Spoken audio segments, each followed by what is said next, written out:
बच्चों, Gyandeep plus channel में आप लोगों का बहुत बहुत स्वागत है। बच्चों, कल आप लोगों ने कहानियाँ सुनी। कहानी पसंद आई या नहीं पसंद आई, कुछ आप लोगों ने लिखा नहीं। बच्चों, इसी तरह से आज हम अपने पठन पाठन पर आते हैं। देखो, हम उनके रहन सहन के बारे में जानते हैं। ये जो सिंधु नदी सभ्यता और हड़प्पा की खुदाई के बारे में हम लोग जानते हैं। हम लोग ये देखते हैं कि इनके मकान कैसे बने होते थे।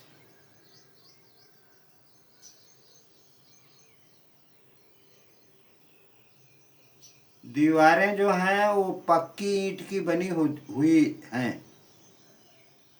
जो खुदाई में हमें प्राप्त हुआ है उससे देखने से पता चलता है कि दीवारें पक्की ईंट से बनी हुई हैं। इससे यह जानकारी मिलती है कि उस समय भी ईंट पकाने की भट्टियां रही होंगी, अन्यथा वो ईंट पक्की ईंट कहाँ से आती। इसलिए बच्चों, हड़प्पा सभ्यता के नगरों की खुदाई में पक्के घरों के अलावा बड़े बड़े गोदाम भी मिले हैं और आसपास के गांवों से अनाज इकट्ठा करके इन्हीं गोदामों में संभवतः रखा जाता रहा होगा। घरों और गोदामों के अलावा मोहनजोदड़ो में एक बड़ा सा पक्का स्नानगार मिला जहां नहाया जाता है। इसके चारों तरफ कमरे बने हुए थे।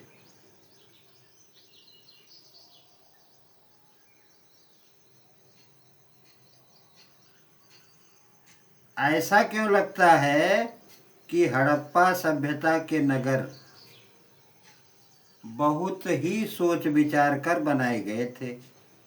शहर के लोगों को बड़े गोदामों में अनाज भर कर रखने की जरूरत क्यों पड़ी होगी।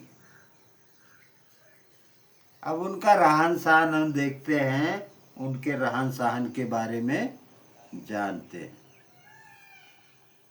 बच्चों, जहाँ से भी इस चैनल को देख रहे हैं, चैनल पर बने रहिए और अंत तक देखिए। चैनल के अंत में हम कोई ऐसी चीज़ रोज़ बताते हैं कि आप लोगों के प्रमुख परीक्षाओं में काम आने वाली चीज़ें होती हैं जो लगभग 90% लोगों को नहीं मालूम होती। बच्चों देखो, गेहूँ, चावल, जौ हड़प्पा निवासियों के मुख्य भोजन पदार्थ थे। ये लोग सूती एवं ऊनी दोनों प्रकार के कपड़े पहनते थे। यहाँ के निवासी गेहूँ, जौ, कपास, मटर, तिल और चावल की खेती करते थे। ऊंचे कंधों वाले बैल होते थे। गाय, भैंस, बकरी, भेड़, सूअर, हाथी और ऊंट इनके प्रमुख पालतू पशु थे। हार, कंगन, पाजेब, बाली, अंगूठी उनके प्रिय आभूषण थे। आभूषण माने गहने। मनका जानते हो? मनका माला को कहते हैं। माला बनाने का कारखाना चन्हूदड़ों से प्राप्त हुआ है। चन्हूदड़ों से माला बनाने का कारखाना प्राप्त हुआ है। अच्छा देखो बच्चों, कभी आपने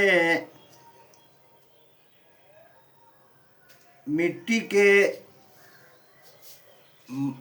की माला बनाई है? इसको बनाइए। वहाँ देवी देवता, किस देवी देवता को लोग पूजते थे, ये अभी जान लीजिए।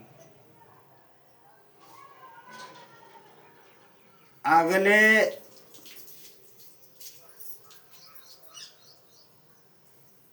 चित्रों में हम देखते हैं कि संभवतः मिट्टी की मूर्ति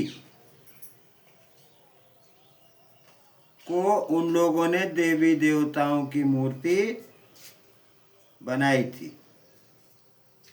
पत्थर के चौकोर पट्टे पर एक आकृति बनाकर उसके सिर पर भैंसे की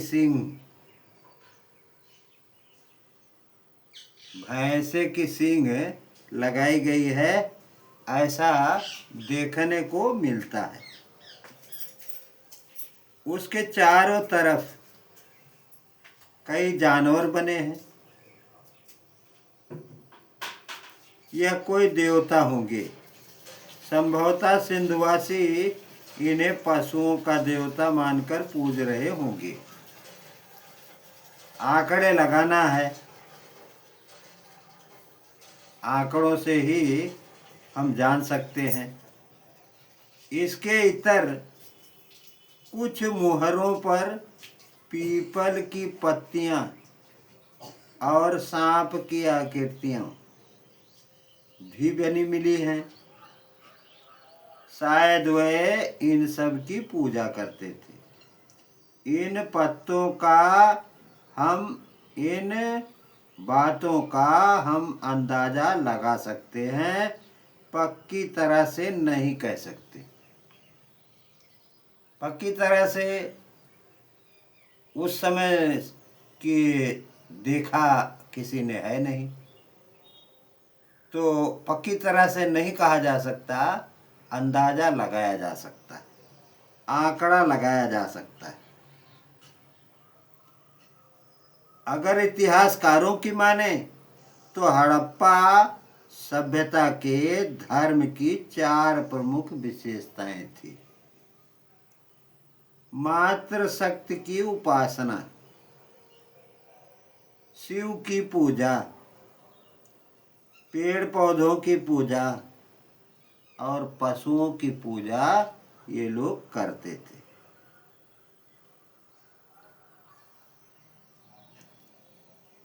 अच्छा तो बच्चों ये देखो कि किन किन चीजों को आज भी लोग मानते हैं, और जिन चीजों को आज लोग मानते हैं, इनके पीछे, इन चीजों के मानने के पीछे इन लोगों का क्या कारण रहा होगा। काम धंधा में देखिए, पत्थर का भाला उन्होंने कैसे बनाया होगा।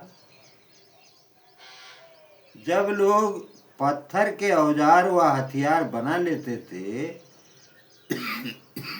तो उन्होंने धातुओं की चीजें बनाना क्यों शुरू किया होगा। अब देखो हम आगे देखते हैं कि खुदाई में तांबे और कांसे की बनी हुई कुल्हाड़ी, दर्पण, आरी, कंघियां, उस्तरा आदि मिले हैं। इनका मतलब यह हुआ कि सिंधु घाटी के लोग जमीन से धातु को निकालते, उसे साफ करते तथा आग में पिघलाकर इन चीजों को बनाने के तरीकों से परिचित थे। कांसा, तांबा और टिन को मिलाकर बनाई गई धातु कुछ ज़्यादा ही मजबूत होगी। देखो, आश्चर्य की बात है कि धातु की बनी चीज़ें बनाने के साथ साथ लोग पत्थर के औजार भी बनाया करते थे। इसका कारण शायद यह रहा होगा कि तांबा व कांसा जैसी धातुएं पत्थर की तुलना में बहुत ज़्यादा मजबूत नहीं थी। ये धातुएं हर जगह आसानी से मिल भी नहीं पाती थी, इसलिए लोग कई औजार पहले की तरह पत्थर के ही बनाते रहे होंगे। देखो, बैलगाड़ी की खोज और पहिए की खोज, इनका खोजी होने का प्रमाण मिलता है कि यह एक खोज करने वाले व्यक्ति थे। बच्चों, बस आज इतना ही।